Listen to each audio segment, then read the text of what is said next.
Saúde os irmãos com a graça e a paz do nosso Senhor e Salvador Jesus Cristo.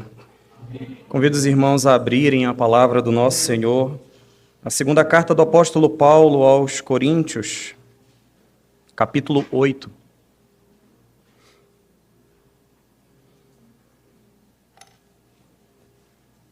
Segunda carta do apóstolo Paulo aos Coríntios, capítulo 8.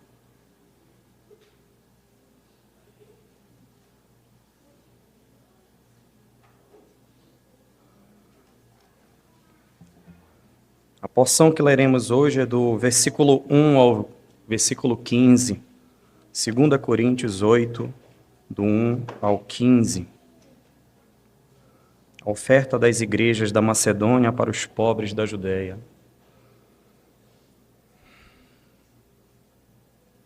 Farei leitura e os irmãos acompanhem. Diz assim, irmãos, a palavra de Deus. Também, irmãos, vos fazemos conhecer a graça de Deus concedida às igrejas da Macedônia, porque, no meio de muita prova de tribulação, manifestaram abundância de alegria, e a profunda pobreza deles superabundou em grande riqueza da sua generosidade. Porque eles, testemunho eu, na medida de suas posses, e mesmo acima delas, se mostraram voluntários, pedindo-nos com muitos rogos a graça de participarem da assistência aos santos. E não somente fizeram como nós esperávamos, mas também deram-se a si mesmos primeiro ao Senhor, depois a nós, pela vontade de Deus. O que nos levou a recomendar a Tito que, como começou, assim também complete esta graça em vós. Como, porém, em tudo manifestais superabundância, tanto na fé e na palavra, como no saber, e em todo cuidado e em nosso amor para convosco, assim também abundeis nesta graça. Não vos falo na forma de mandamento, mas para provar, pela diligência de outros, a sinceridade do vosso amor. Pois conheceis a graça de nosso Senhor Jesus Cristo, que, sendo rico, se fez pobre por amor de vós, para que pela sua pobreza vos tornasseis ricos. E nisto dou minha opinião, pois a vós outros, que desde ano passado principiastes não só a prática, mas também o querer, convém isto: completai agora a obra começada, para que, assim como revelastes prontidão no querer, assim a leveis a termo, segundo as vossas posses. Porque, se há boa vontade, será aceita conforme o que o homem tem, e não segundo o que ele não tem. Porque não é para que os outros tenham alívio e vós sobrecarga, mas para que haja igualdade, suprindo a vossa abundância no presente a falta daqueles, de modo que a abundância daqueles venha a suprir a vossa falta e assim haja igualdade. Como está escrito, o que muito colheu não teve demais, e o que pouco não teve falta. Oremos novamente, irmãos. Senhor Deus, Pai bondoso, eis-nos aqui diante de Tua santa palavra, inerrante, infalível. Senhor Deus, rogamos a Ti, Pai, que Teu Santo Espírito nos ilumine, como cantamos, Pai, hoje, no hino número 3, vivifica e reforça em nós as forças da memória, para conhecermos, Senhor Deus, mais do nosso Senhor e Salvador Jesus Cristo. Tem misericórdia das nossas vidas, se propício a nós, pecadores, oramos no nosso Senhor e Salvador Jesus Cristo. Amém. Irmãos, continuando a nossa série de sermões e exposição da palavra na segunda carta do apóstolo Paulo aos Coríntios, nós terminamos há 3 semanas atrás apresentamos o alívio que o apóstolo Paulo teve com a chegada de Tito.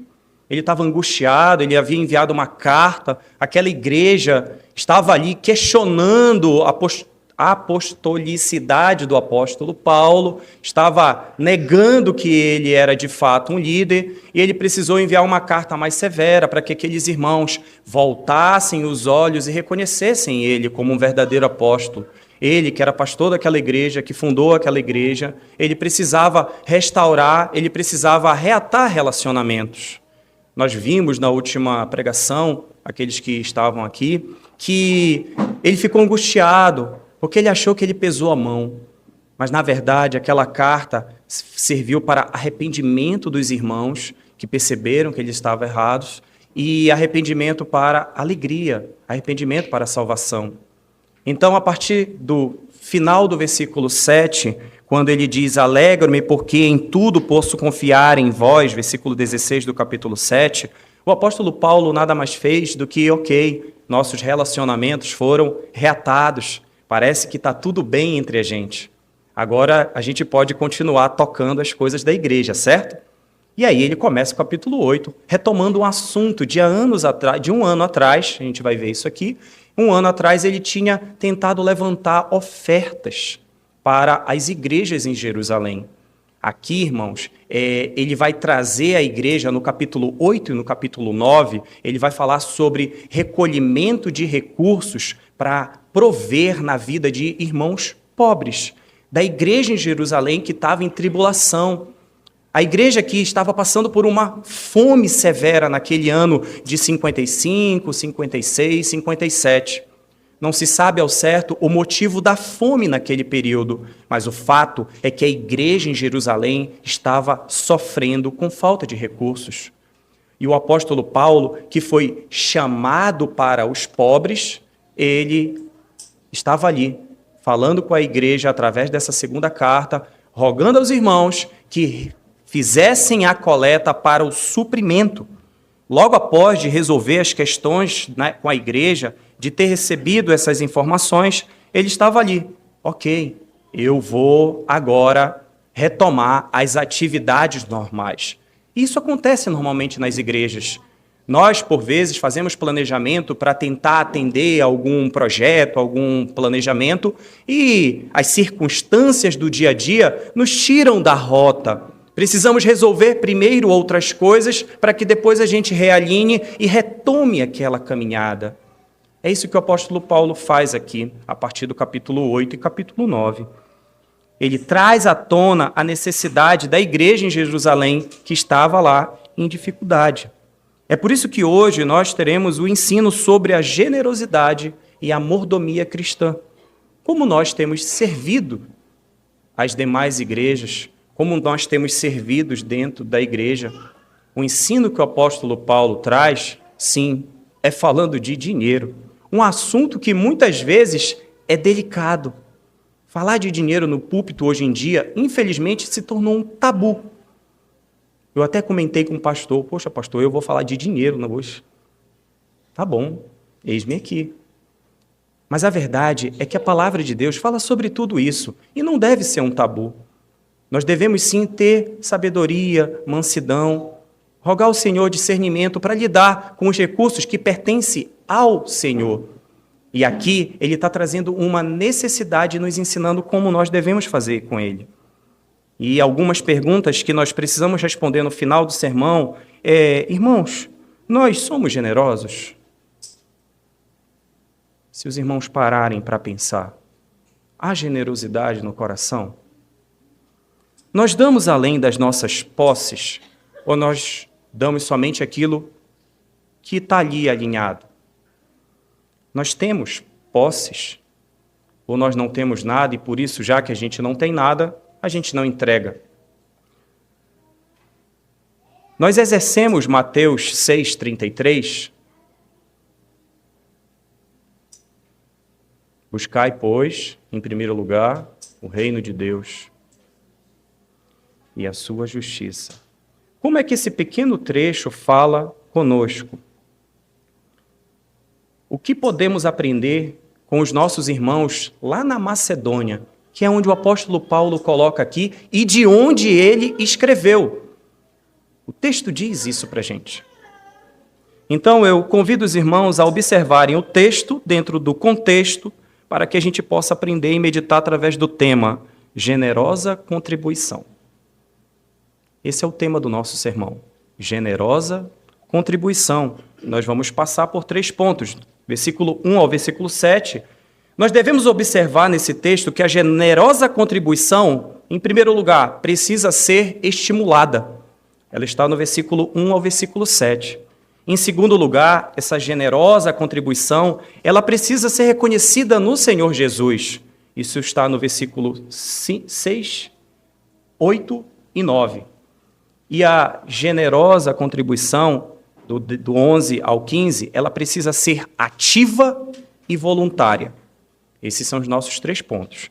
Ela precisa ser estimulada, ela precisa ser reconhecida no Senhor Jesus e ela precisa ser ativa e voluntária.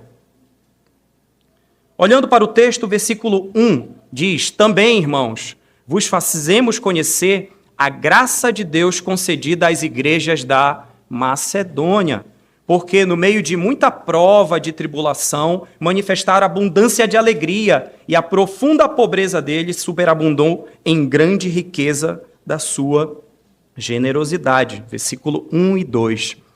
Irmãos, Paulo começa dizendo que o Senhor Deus concedeu graça para algumas igrejas na região da Macedônia. E para que os irmãos entendam, Macedônia aqui é uma região. Dentro dessa região da Macedônia tem Filipos, tem Tessalônica, tem Bereia, tem uma pequena comunidade ali que a gente conhece, não vou lembrar o nome agora, depois eu lembro. Mas ali perto de Bereia, que não é cidade. Todas essas igrejas que foram plantadas ali naquela região, foram plantadas pelo apóstolo Paulo. Ele participou dessas igrejas todas. E ele estava naquela região quando ele escreveu. E ele diz aqui no texto que Deus concedeu graça. Deus concedeu dom, talentos para essas igrejas. Porque no meio de muita prova e tribulação, eles manifestaram alegria. Aqui o apóstolo Paulo está trazendo para a igreja em Corinto um estímulo e um encorajamento como exemplo dessas igrejas na Macedônia. Percebam, essas igrejas que estavam lá, elas estavam em tribulação, em lutas. Só lembrando que naquele período o Império Romano dominava, a igreja estava se desenvolvendo, havia perseguições. Como a gente costuma dizer aqui hoje, o presbítero orou agradecendo ao Senhor porque estamos aqui cultuando e adorando ao Senhor. Naquele período não era assim, irmãos. Culto público não era portas abertas. Eles eram perseguidos. Muita prova, muita tribulação. Os irmãos estavam ali em sofrimento. Mas essa igreja que estava lá, eles estavam firmes. Atos 16, 11, 12, diz que o apóstolo Paulo, tendo pois navegado de Troade, seguiu em direitura a Samotrácia no dia seguinte, a Neápolis, e dali para Filipos, cidade da Macedônia, primeiro distrito da colônia. Nesta cidade permaneceram por alguns dias. Ele estava naquela região e ele estava vendo as lutas e as tribulações que aqueles irmãos estavam passando. Ele presenciou isso, irmãos.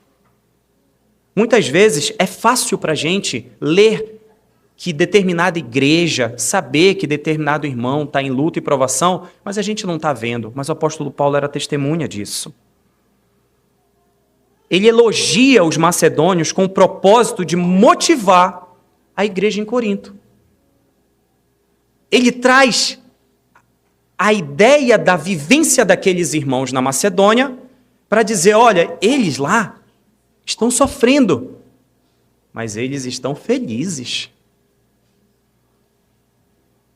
Ele motiva os irmãos de Corinto utilizando o exemplo da generosidade desses irmãos.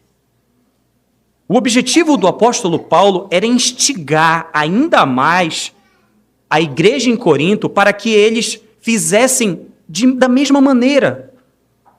Sejam generosos. Vocês precisam fazer isso. O texto nos mostra que o apóstolo Paulo fala de 2 graças de Deus derramadas sobre esses irmãos na Macedônia. Em primeiro lugar, eles suportavam as aflições com calma e oração. Calma. Eles sossegavam no meio de tudo aquilo. É difícil, às vezes, no meio da tribulação, a gente manter a calma, manter a serenidade. A ansiedade hoje em dia é muito grande. Hoje estamos ansiosos por tudo. Ontem eu estava conversando com um amado presbítero, falando sobre essa nossa necessidade, essa nossa ansiedade de redes sociais. A gente fica doente com as notificações de WhatsApp. Aparece, tem que responder na hora, deixa tudo o que está fazendo. E se estiver online, quem está do outro lado acha que não quer falar. Como as redes sociais nos deixaram cada vez mais ansiosos, até doentes. Mas eles suportavam as aflições com calma e com os corações alegres. No meio dessa luta, tinha abundância de alegria. No meio das tribulações havia contentamento. E nós lemos aqui na nossa liturgia, piedade com contentamento. Paulo escreveu isso para o jovem Timóteo. De fato, grande fonte de lucro é o dinheiro. Não é isso que ele diz. Piedade com contentamento. Aqueles irmãos estavam contentes no meio de tanta luta, tanta dificuldade. Aquela igreja pobre. Mas a segunda graça derramada, nesse primeiro ponto, é que, apesar dos poucos recursos, eles possuíam abundância para doar aos irmãos. Sabe quando você olha a sua conta bancária e não vê nada e diz que não vai dar? Quando você vê que os recursos não têm como compartilhar? Pois era a situação desses irmãos. E o texto diz que eles compartilhavam. As palavras usadas aqui no original é profundidade. A profundidade da pobreza deles é o grau mais alto ou mais distante de algo. E a pobreza aqui é um sentido de status de alguém que deve implorar para sobreviver.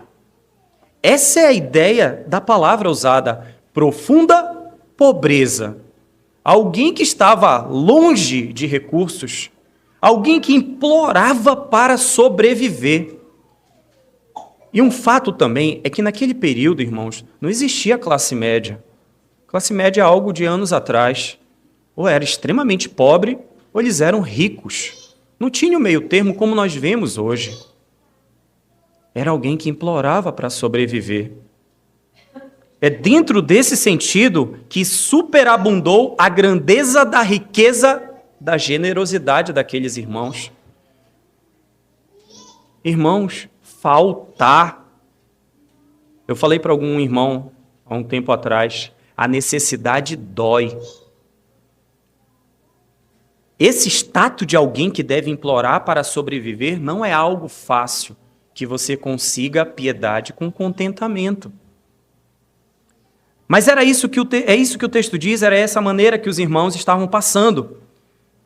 E percebam, a palavra generosidade aqui, no original, ela diz que é a ausência de afeto ou pretensão. Essa generosidade aqui é não egoísta, sinceridade de coração que se manifesta pela generosidade. Não tinha hipocrisia. Eles eram totalmente sinceros naquilo que eles faziam. Os irmãos tinham tribulação e alegria. Os irmãos tinham pobreza e riqueza. Como é que pode isso? Parece estranho. Mas isso é o que acontece com aqueles que estão em Cristo Jesus. Somente quem está em Cristo é que entende isso. Que belo exemplo que os irmãos na Macedônia davam. Da pobreza, eles tiravam riqueza.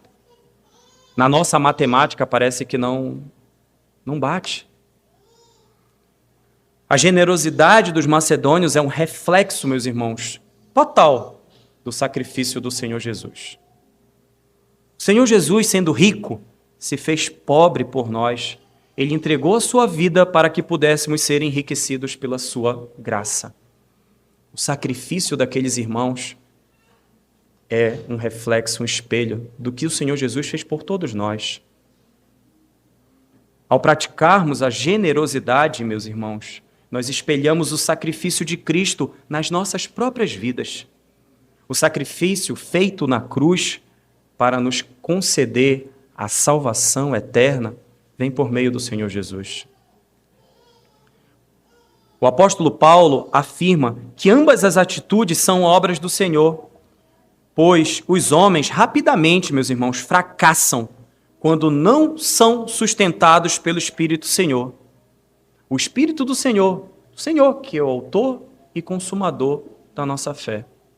Nós fracassamos, meus irmãos, quando nós olhamos para as coisas materiais, quando nós desviamos o nosso olhar do nosso verdadeiro alvo. Enquanto nós estivermos sem uma fé confiante, uma fé que nos encharque por completo do Senhor, ficaremos afastados de todos os deveres do amor, ficaremos afastados da generosidade, ficaremos afastados da caridade, ficaremos afastados, inclusive, da contribuição, aquela que a gente coloca aqui no gasofilácio. A gente se afasta quando não há fé. A gente faz conta e, naturalmente, a gente pensa como egoísta. A gente pensa na gente.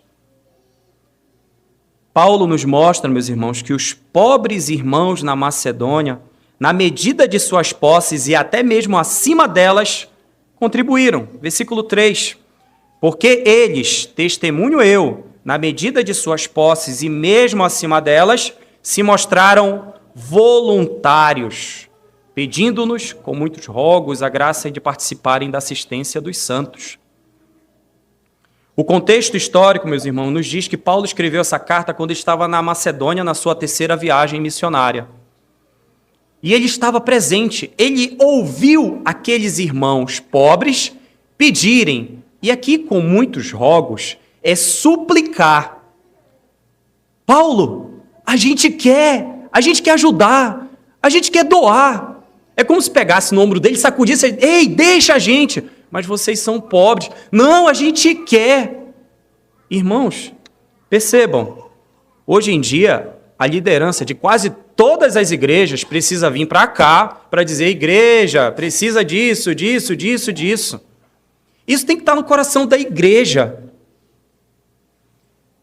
A administração do conselho da igreja, tem que ser resultado da generosidade da igreja, não a igreja pedindo. Tem uma falha aí nesse entendimento. Pedir para poder pagar a conta. E eu não estou falando do Mindu, eu estou falando das igrejas em geral. É só fazer uma visita. Não precisa nem ir muito longe, o nosso presbitério. Tem alguma coisa errada. O entendimento está equivocado. Os irmãos na Macedônia estavam querendo doar. Os pobres irmãos da Macedônia, que precisavam rogar por alimento. Eles rogavam, irmãos, suplicavam. Agora, por que eles faziam isso? Porque o apóstolo Paulo pediu. Não, irmãos. Tem uma palavra aqui chamada voluntários, por sua própria vontade. No quartel a gente costumava usar isso. Numa tropa de 150 pessoas, não tem como escolher alguém. Aí a gente pedia, preciso de voluntários. Dependendo do que fosse, ninguém levantava a mão. Mas sempre tem aquele que levantava a mão. Preciso de voluntários para capinar a vila hoje. Baixava a mão na hora. Voluntários, vontade própria. Esses irmãos na Macedônia, por vontade própria, foram lá doar, é o que diz o texto. A palavra voluntários aqui, ela é dupla, é uma palavra composta. É por sua própria vontade. No original é eu escolho. Eu escolho, eu vou, eu quero, eu vou doar. Eu preciso ajudar esses irmãos lá em Jerusalém. E ele diz, eu escolho de maneira sincera, de maneira honesta, de maneira urgente. Nós queremos contribuir, queremos, sim, apóstolo, nós queremos ajudar. Paulo traz essa informação para estimular a igreja em Corinto, para que eles também fizessem parte dessa bênção na assistência dos santos em Jerusalém. Assistência. Às vezes a gente não pensa nisso. em ajudar. E ele acrescenta um ensino ainda mais gracioso. A consagração, meus irmãos, ela anda junto da contribuição. Paulo ensina que há uma ligação entre esses dois pontos, versículos 5 e 6. E não somente fizeram como nós esperávamos, mas também deram a si mesmos primeiro ao Senhor e depois a nós, pela vontade de Deus. Percebam, primeiro ao Senhor. Primeiro eles se entregaram ao Senhor Jesus. Não tem um passo diferente. Eu vou lá na igreja, vou ajudar, vou depositar lá um monte de dinheiro, depois eu vejo essa história do Senhor Jesus. Não tem isso, irmãos. Em primeiro lugar, é a vida devocional, é a vida com Cristo, é a vida de entrega, de aceitação, único e suficiente Salvador. Quando nós entendemos que a nossa vida deve ser consagrada ao Senhor, já não temos mais casa, carros, bens, posses. Nós cantamos aqui.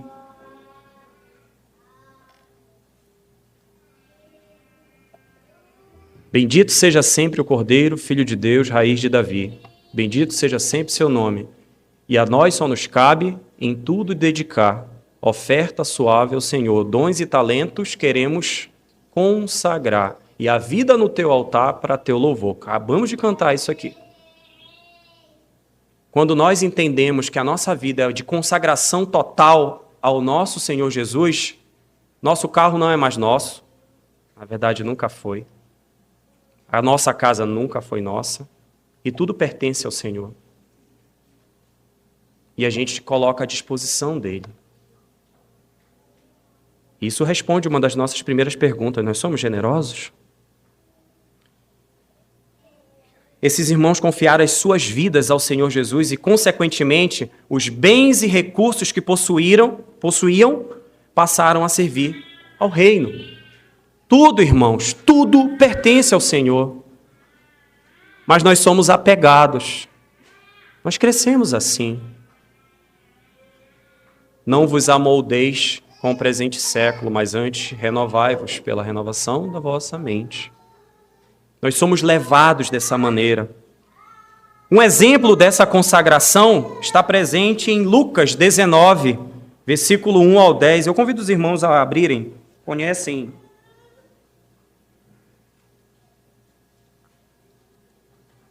Lucas 19.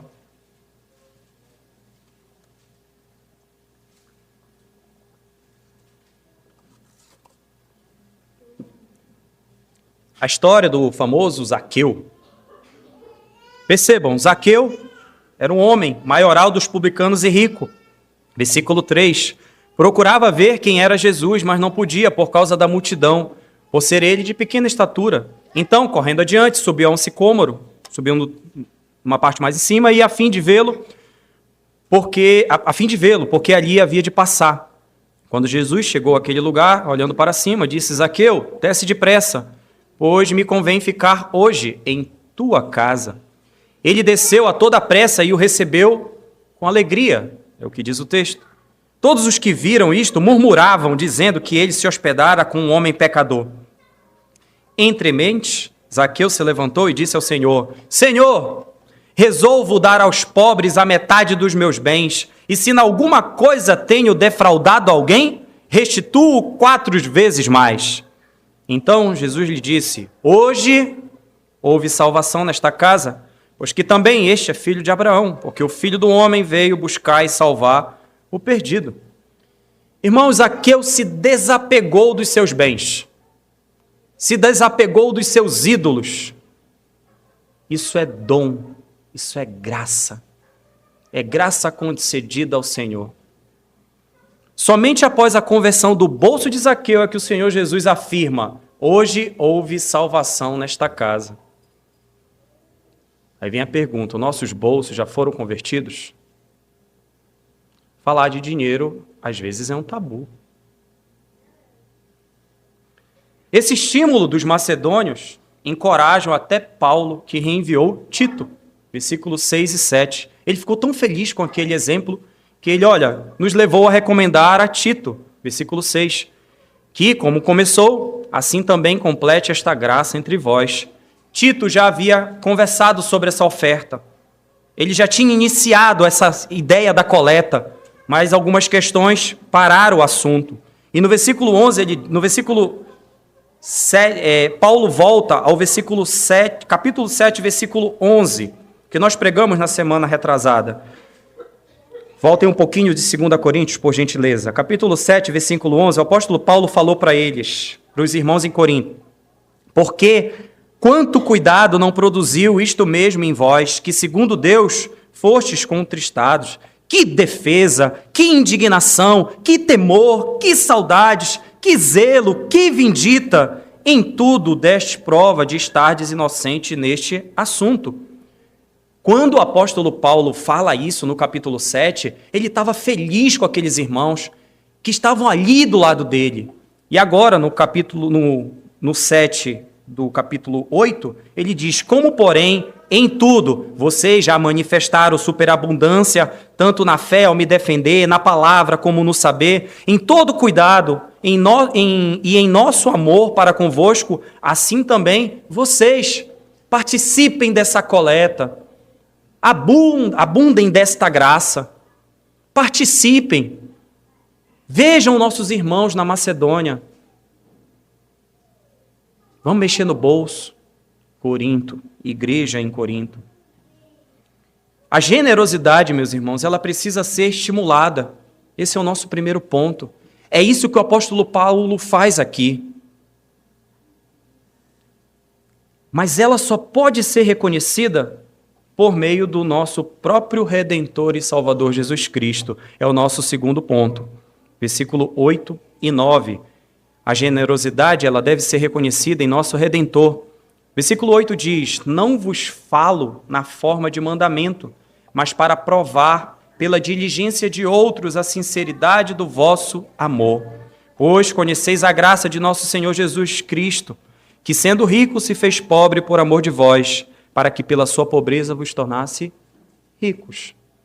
Irmãos, a graça da oferta, ela está no Senhor Jesus. Ele que se fez pobre para que nós fôssemos ricos. O apóstolo quer determinar que a conduta dos coríntios prove a sinceridade do seu amor. O apóstolo Paulo quer ficar orgulhoso, mas não para que aquele orgulho seja dele, mas para que aquelas outras igrejas olhem para a igreja em Corinto da mesma forma. A igreja do Mindu, ela é generosa? As outras igrejas podem dar esse testemunho da nossa igreja? Este amor genuíno é para Paulo a norma que ele estabelece para todas as igrejas, e ele espera que a igreja em Corinto siga o mesmo modelo da generosidade. Ela precisa ser graciosa. Isso envolve saber como está a vida dos outros irmãos. O apóstolo Paulo trouxe as informações. Mas é uma luta, irmãos, reunir um único presbitério com poucas igrejas. Mas isso é uma luta constante. Embora Paulo ache necessário uma comparação, ele não está colocando aqui uma rivalidade entre as igrejas, quem dá mais e quem dá menos. Não é essa a ideia.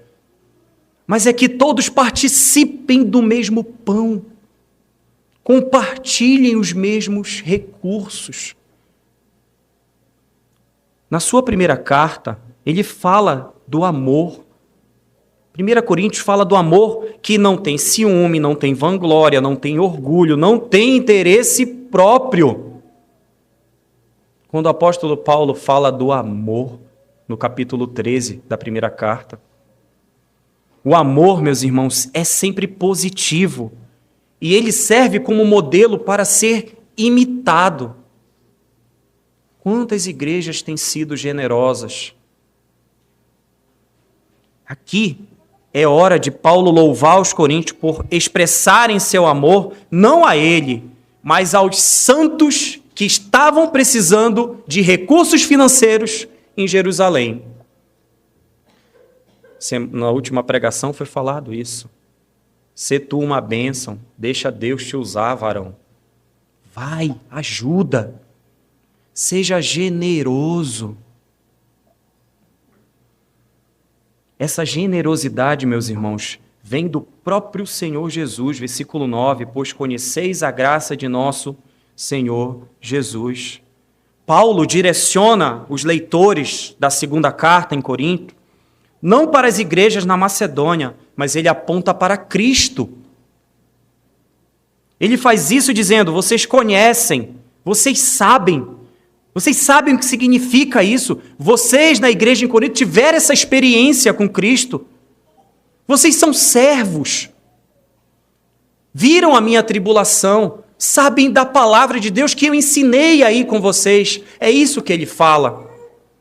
Eles conhecem a graça do Senhor Jesus na vida deles. Nós, irmãos, conhecemos a graça do Senhor Jesus nas nossas vidas. Eles poderiam falar da experiência com Cristo, assim como nós podemos falar.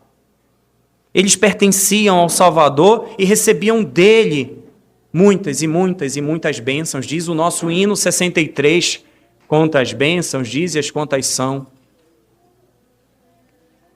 Irmãos, graça significa que podemos confiar plenamente no Senhor Jesus como o nosso Redentor. Podemos confiar nele como o nosso intercessor, como aquele que supre as nossas necessidades. A igreja em Corinto recebeu essa graça. E eles precisavam entregar aquela graça de semelhante modo. Nós temos feito isso. Temos agido com generosidade. Assim como o apóstolo Paulo trouxe as informações da igreja na Macedônia, nós conhecemos a situação das igrejas do nosso meio. O apóstolo Paulo diz, igreja em Corinto, vocês devem ser um canal pelo qual a graça de Deus alcança outros irmãos. Paulo, além de estimular a generosa contribuição, ele nos ensina que ela está alicerçada no amor do Senhor Jesus por nós. A gente não faz por obediência, por obrigação. Nós fazemos porque somos voluntários. Eis-me aqui. A gente faz por devolução. Recebemos muito, muito, muito mais. O mínimo que a gente pode fazer é pegar os nossos dons e talentos e consagrar ao Senhor. O Senhor, que embora fosse rico, tornou-se pobre por causa da gente. Aqui o apóstolo Paulo explica que a graça do Senhor Jesus concede ao seu povo, ela é apresentada de uma maneira como uma declaração de fé. As riquezas de Cristo apontam não para a sua existência terrena, mas sim para o seu estado de já existir desde antes a fundação do mundo. O Filho de Deus, que irradia a glória divina, pois ele é a representação exata do próprio Deus. É o que diz Hebreus 1:3. A representação exata do próprio Deus.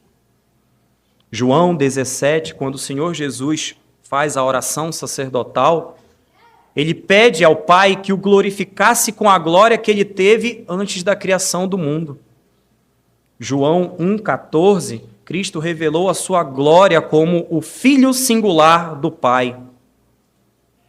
E a igreja em Corinto sabia disso.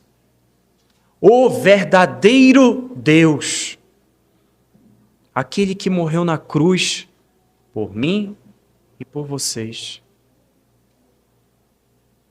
E a gente não quer ser generoso. Ele deu a vida. E a gente quer entregar um pedaço daquilo que sobra dos recursos financeiros. Só. E tá bom. A mensagem do apóstolo Paulo, irmãos, deve inspirar todos os crentes, em todos os lugares, a serem generosos. Essa mensagem deve estimular para que todo crente contribua na necessidade dos pobres, voluntariamente. E, irmãos, uma coisa precisa ser colocada. O Senhor Deus não instituiu as ofertas como obrigatórias. Não, e não está dizendo vai lá e faça. As ofertas, elas são prova do amor e da liberalidade de Deus nas nossas vidas. É por reconhecimento que a gente oferta. Por isso que não faz sentido nenhum liderança ficar pedindo para que depositem, ou melhor, para que devolvam aquilo que pertence ao Senhor. É prova do amor. Mas a gente faz conta. A gente faz conta, a gente é apegado. O Senhor Jesus entregou a vida dele por nós. E a generosidade precisa ser estimulada na igreja. Ela só pode ser reconhecida por meio do próprio Senhor Jesus, que entregou a sua vida por nós. E, em terceiro lugar, ela precisa ser ativa e voluntária. Versículo 10 ao 15. E nisto dou minha opinião, diz o apóstolo Paulo no versículo 10. Pois a vós outros, que desde o ano passado, principiastes, não só na prática, não só a prática, mas também o querer, convém isto. Ou seja, nós já conversamos sobre as ofertas desde o ano passado. Estava no coração de vocês o querer fazer isso. Vocês até começaram a fazer, mas não completaram. Completai agora, diz o versículo 11. Continuem a obra começada, para que assim, como revelaste prontidão no querer, assim a leveis a termo, segundo as vossas posses, segundo aquilo que vocês têm. Porque percebam, irmãos, às vezes a gente quer dar ao Senhor aquilo que a gente não tem. Às vezes a gente quer dar ao Senhor aquilo que é dos outros. Vou ofertar para o irmão. Fulano de tal, você que é cheio do dinheiro, transfere para o fulano tanto. Tem gente que faz isso. Quer ofertar a Deus com o recurso dos outros, aquilo que não tem. Acontece isso, irmãos. Completem segundo as vossas posses, é o que diz o versículo 11. Com aquilo que você tem. De que maneira? Versículo 12. Porque se há boa vontade, será aceita conforme o que o homem tem, e não segundo o que ele não tem. Boa vontade, voluntário, ativo. Irmãos, é comum os nossos dízimos e ofertas serem depositados ou no início do mês, quando sai o pagamento. Isso é uma prática comum. E aí eu já dei ali no início do mês ou no final do mês e acabou. Às vezes a gente nem sabe o que a igreja está precisando. Às vezes a gente nem precisa saber o que a igreja está precisando. O Senhor Deus toca no coração de cada um. Vai lá e oferta. A avareza às vezes não deixa. E a avareza é pecado. De boa vontade. E não precisa vir andando, girando e dançando para que os outros vejam. Coração grato, alegria. Alegria em devolver ao Senhor, que nos deu muito mais. A generosidade, ela é ativa. Ela precisa ser voluntária, segundo aquele que ele tem, segundo o que você tem. Versículo 13. Por que segundo o que você tem? Porque não é para que os outros tenham alívio e vós sobrecarga, mas para que haja igualdade. Irmãos, às vezes está faltando na casa de alguém, mas está sobrando na casa de outro. Às vezes está faltando na casa dos dois. E aí os dois se abraçam, se afogando ali.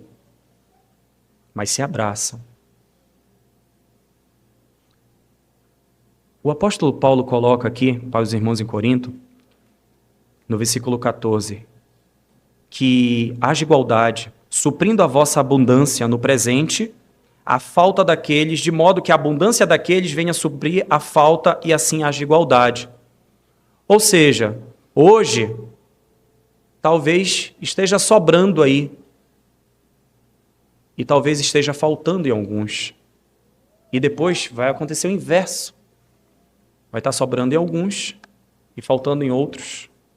E a igreja caminha havendo ali igualdade. E aqui o apóstolo Paulo não está pregando socialismo, que tem que ser igual para todo mundo. Mas é para que não falte, irmãos. Para que não haja as necessidades mínimas dentro daquela igreja em Jerusalém, dentro daqueles irmãos ali que estavam. Versículo 15, como está escrito, o que muito colheu não teve demais, e o que pouco não teve falta. O apóstolo Paulo está trazendo o Êxodo 16, capítulo 16, versículo 18, o contexto do maná. Versículo 18 diz, porém, medindo com o Gomer, não sobejava ao que colhera muito, nem faltava ao que colhera pouco, pois colheram cada um quanto podiam comer. Êxodo 16, 18. Irmãos, Gomer aqui era uma medida da época, era em litros, era como se fosse 2,3 litros. E o Senhor disse que eles deveriam pegar o maná numa quantidade de 2 litros, que era o suficiente para aquele dia, para aquela família. O Senhor não nos prescreveu um homer. Ele não disse para a gente que a gente só pode ficar com 2,3 litros por dia. Ele também não deu qualquer outro tipo de medida de alimento por dia. Mas ele nos orienta a ter uma vida frugal, uma vida simples, uma vida de temperança. Deus proibiu que o homem exceda só porque tem abundância. Calma. Controle. Aqueles que têm riquezas, irmãos, seja por herança, seja por uma conquista do próprio trabalho, do próprio esforço, precisam lembrar que o excedente não deve ser usado para uma vida desregrada, para esbanjar, mas deve servir para abrandar e atenuar a necessidade dos irmãos. Uma marca dos puritanos, que eram irmãos que viveram alguns anos atrás, irmãos piedosos, uma marca desses irmãos era trabalho intenso e vida frugal. Esses irmãos eram abastados, mas tinham uma vida simples e socorriam a igreja. Devemos sim trabalhar, e não é pouco não, são 6 dias de trabalho. O mundo ensina a gente que só são 5, de segunda a sexta. Sábado a gente descansa, domingo a gente está aqui. Mas o Senhor Deus nos manda trabalhar por 6 dias.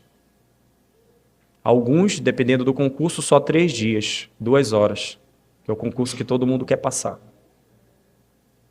Mas o Senhor Deus nos manda trabalhar, e muito, visando não arrecadar para esbanjar, mas para suprir a necessidade, para sermos generosos, para compartilharmos da graça que o Senhor Jesus nos deu. Meus irmãos, tudo que possuímos é o maná. Tudo que nós temos é um maná, é o Senhor Deus que nos deu. Todas as coisas, tudo que você imaginar, é o maná que Deus nos concedeu. Não importa a fonte que ele venha. Não importa de onde esse maná veio. Se esse maná é fruto do salário que cai no final do mês, se esse maná é fruto de uma herança, se esse maná é fruto da oferta dos irmãos, tudo pertence ao Senhor. E ele precisa, assim, ser compartilhado. Tudo é de Deus e a nossa generosidade deve ser ativa e voluntária. Nós precisamos usar os recursos que o Senhor Deus nos deu para isso. Paulo explica que deve ser de boa vontade, daquilo que você tem e não daquilo que você não tem. Eu falei aqui dos irmãos que possuem riquezas, mas também isso vale para aqueles que têm pobreza, porque existe isso. Eu não tenho nada, então eu não vou levar. Não, irmãos. Você entrega aquilo que você tem. Porque você entrega aquilo porque você entrega de coração. Porque o Senhor Deus não quer a quantidade que sobrou. Ele quer o coração de cada um de nós. O apóstolo Paulo está trabalhando aqui a generosidade. A palavra de Deus fala aos nossos corações para que a gente entregue aquilo que a gente tem. O excedente em nossas vidas deverá suprir a necessidade dos que faltam. E assim haverá o equilíbrio na provisão do Senhor dentro da sua igreja. É dessa maneira, meus irmãos, que no Senhor Jesus nós precisamos entender que a generosa contribuição precisa, em primeiro lugar, ser estimulada. Precisamos estimular isso na vida de cada um de nós. Em segundo lugar, ela precisa ser reconhecida que é em Cristo, que primeiro nós entregamos a nossa vida a Ele e depois agimos dessa maneira. E em terceiro lugar, levante a mão, abra a mão, tire a mão do bolso e oferte generosamente, não porque a liderança pediu, mas porque nós recebemos infinitamente mais. O apóstolo Paulo escreve, meus irmãos, caminhando para a nossa conclusão, que depois desse relacionamento já amigável entre pastor e ovelha, ele instrui a igreja em Corinto, e a igreja aqui no Mindu, que seja generosa nas suas contribuições e que faça isso de boa vontade. Parafraseando o apóstolo Paulo no trecho que nós acabamos de ler, ele diz: irmãos, em Corinto e Mindu, queremos que saibam o que Deus, em sua graça, tem feito pelos nossos irmãos lá na Macedônia.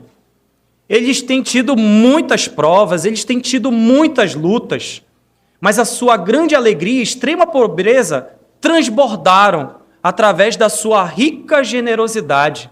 Versículo 3. Eu posso testemunhar que elas deram não apenas o que podiam, mas elas deram muito além disso e o fizeram por iniciativa própria. Eles até nos suplicaram repetidamente para ter o privilégio de participar da oferta ao povo santo lá em Jerusalém. Eles fizeram até mais do que nós esperávamos, pois o seu primeiro passo foi entregar-se ao Senhor Jesus. E depois a nós, como era o desejo de Deus. Versículo 6. Por isso, nós pedimos que Tito, que já tinha ido lá, voltasse para continuar e completar essa ação de generosidade. Pois vocês se destacam em vários aspectos. Vocês se destacam na fé, na palavra, no conhecimento, no entusiasmo, no amor. Então, nós queríamos que também se destacassem o generoso ato de contribuir. Sejam generosos. Versículo 8. Não estou ordenando que façam isso. Eu não estou obrigando vocês. Mas eu estou testando a sinceridade do seu amor ao compará-lo com a dedicação dos irmãos nas igrejas em Filipos e Bereia. Vocês conhecem a graça do nosso Senhor Jesus Cristo, que embora fosse rico, por amor de vocês, ele se fez pobre, para que, por meio da pobreza dele, vocês se tornassem ricos. E eu lhe dou um conselho. Seria bom que terminassem o que vocês começaram um ano atrás, quando foram os primeiros a querer contribuir e a efetivamente fazê-lo. Assim, irmãos em Corinto, completem o que vocês começaram. Façam isso agora. Que a boa vontade demonstrada no princípio seja igualada agora por sua contribuição. Doem proporcionalmente aquilo que vocês possuem. Tudo que derem será aceitável, desde que o façam de boa vontade, de acordo com o que vocês têm e não com o que vocês não têm, Não que a sua contribuição deva facilitar a vida de outros e dificultar a de vocês, não é essa a ideia. Quero dizer apenas que deve haver igualdade, não deve ter falta ou escassez. Nesse momento, vocês têm fartura e podem ajudar os que passam por necessidades. Mas haverá outra ocasião que eles terão fartura e poderão compartilhar com vocês quando for necessário. Assim, haverá igualdade dentro da igreja. Assim como dizem as Escrituras, para aqueles que muito recolheram, nada sobrou, e para aqueles que pouco recolheram, nada faltou. Irmãos, a contribuição deve ser generosa, ela deve ser estimulada, e ela tem que ser reconhecida na pessoa do nosso Senhor Jesus, que se fez pobre e deu a vida por nós. Como aplicação, irmãos, em primeiro lugar, ainda não tem o Senhor Jesus? Arrependa-se e creia nele como o único e suficiente Salvador. Experimente dessa graça, da contribuição. Em segundo lugar, como nós falamos no primeiro ponto, o sacrifício de Cristo, a generosidade dos macedônios é um reflexo do sacrifício do Senhor Jesus. O Senhor Jesus, sendo rico, se fez pobre. E ao praticarmos a generosidade, espelhamos o sacrifício de Cristo em nossas próprias vidas. Em segundo lugar, irmãos, assim como os macedônios deram além do que se esperava, o Senhor Jesus excedeu todas as expectativas ao oferecer sua vida como resgate por muitos. Dê além do esperado, irmãos. Isso envolve sair da zona de conforto. Façam conta, sim. Em momento nenhum pensem que eu disse para não fazer contas. Mas sempre dá. Deem além do esperado, assim como nossos irmãos. Em quarto lugar, o Senhor Jesus demonstrou uma profunda compaixão pelos necessitados, curando, alimentando, acolhendo todos aqueles que estavam em situações difíceis. A generosidade, como vista nos macedônios e encorajada pelo apóstolo Paulo, é uma expressão dessa compaixão pelos necessitados ao nosso redor. Nós sabemos quem são os necessitados? Compaixão pelos necessitados. Em quinto lugar, o Senhor Jesus ensinou sobre a importância da comunhão e unidade entre os seus seguidores. Irmãos, deve haver comunhão entre igrejas. A gente vive, às vezes, numa clausura, fechados no nosso mundinho. Precisamos construir esses laços. Precisamos estreitar esses elos. O Senhor Deus me deu a graça de, nos últimos 2 domingos, estar com os irmãos lá na Igreja Presbiteriana, a Congregação Presbiterial no Educandos. A segunda igreja presbiteriana da cidade de Manaus, que financeiramente ajudou o que nós conhecemos como IPM hoje. Para a construção da IPM, Educandos ajudou financeiramente há anos atrás. E hoje existem pouco mais de 5 famílias naquela igreja. 5 famílias, irmãos. Visitar, orar por eles, ver o que está precisando. Os irmãos estão morando lá hoje. Cadê a irmã Dilene? Várias vezes assaltada. Mas às vezes a gente não sabe disso. Comunhão e unidade entre as igrejas é o que o texto nos avisa. E eu convido os irmãos, por fim, para abrir Marcos 12, 41, 41. Marcos 12. Marcos, capítulo 12, versículo 41 ao 44, e eu não poderia deixar de citar esse texto, que diz: assentado diante do gasofilácio, observava Jesus como o povo lançava ali o dinheiro. Ora, muitos ricos depositavam grandes quantias. Vindo, porém, uma viúva pobre, depositou 2 pequenas moedas correspondentes a 1 quadrante.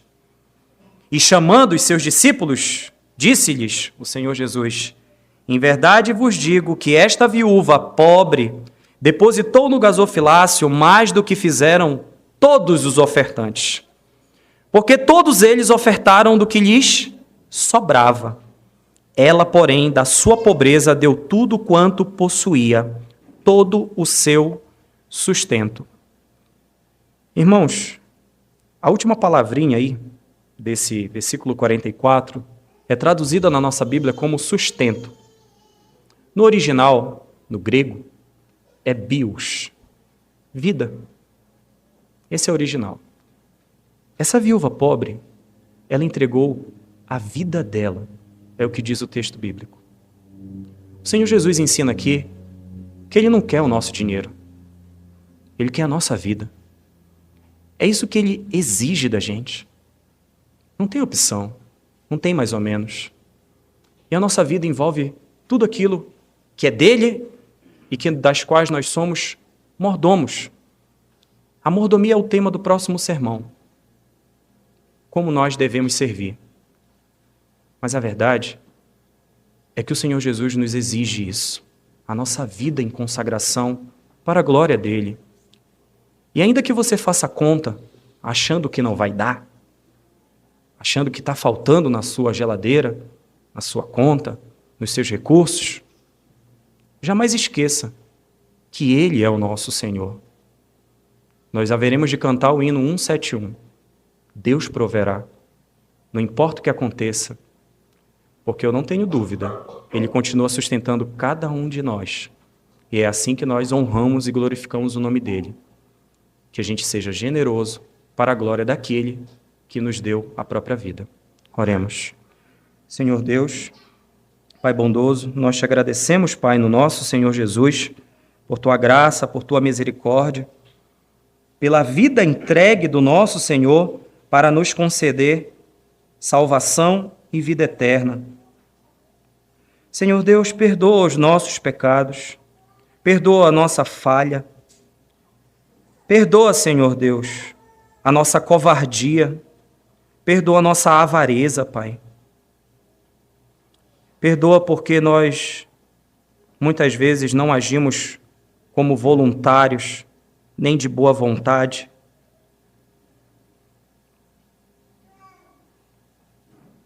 Nos concede, Pai, a graça de ofertar, de compreender, Senhor, que Tu só está pedindo para a gente aquilo que Tu tem nos dado, Pai, que nem nosso é. Tem misericórdia das nossas vidas. Derrama da Tua superabundante graça sobre a Tua igreja, sobre o Teu povo. Santifica-nos, Pai, na Tua verdade, pois a Tua palavra é a verdade. No nosso Senhor e Salvador Jesus Cristo, sê com a Tua igreja, fortalece-nos e assim que o Teu santo nome seja engrandecido e santificado através das nossas vidas, para a glória do Teu nome, no nosso Senhor Jesus. Amém.